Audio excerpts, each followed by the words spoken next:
Bonjour à tous, alors recette de kebab aujourd'hui.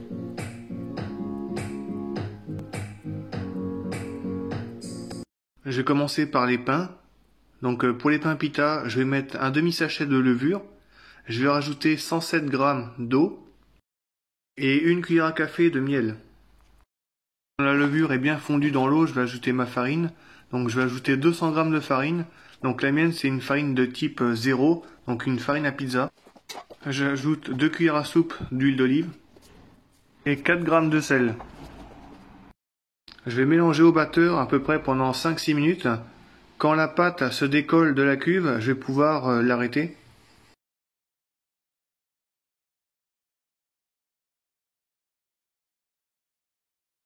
Alors je vais couvrir ma pâte et je vais la laisser reposer pendant 3 heures à température ambiante. Pendant ce temps-là, on va s'occuper de la viande. Donc je vais couper finement 160 g de bœuf, 160 g de poulet et 160 g de veau. En les mettant 30 minutes au congélateur avant, c'est plus facile. Donc pour la marinade, j'ajoute de l'huile d'olive et un mélange d'épices kefta. Ensuite, je range ma viande au frigo.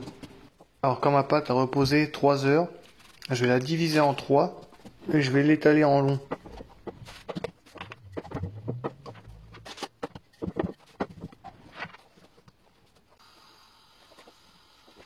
Alors pour la cuisson des pitas, il faut mettre une poêle à chauffer et dès qu'elle fume, vous pouvez poser votre pâte dessus.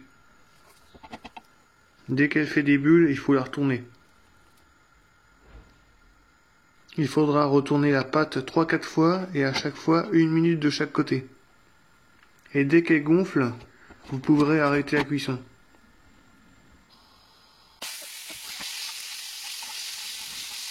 On attaque la cuisson de la viande. Donc cuisez-la sur une poêle à feu vif et mélangez.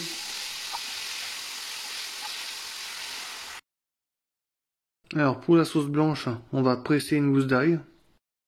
On ajoute 2 yaourts grecs, de la ciboulette, du persil et de la menthe, du poivre et du sel, et le jus d'un demi-citron.